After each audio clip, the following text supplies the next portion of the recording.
এয়া কলপাত লৈছো আজি বোকাঘাটৰ ষ্টাইলত পুৰি আৰু আলু চব্জি বনাও বলক হুৰ হুৰ হুৰ হুৰ হুৰ হুৰ হুৰাই দে আপোন পথাৰখন মুকলাই নাই হুৰ হুৰ হুৰ হুৰ হুৰ হুৰ হুৰাই দে আপোন পথাৰখন মুকলাই নাই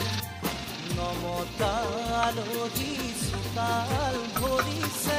ঘৰে পথাৰে তোৰ ফুপনি পুতিছে ঘৰুৱাৰ পৰিচয় নৰবকৈ ঘৰুৱা বুলি তোৰ চিনাকি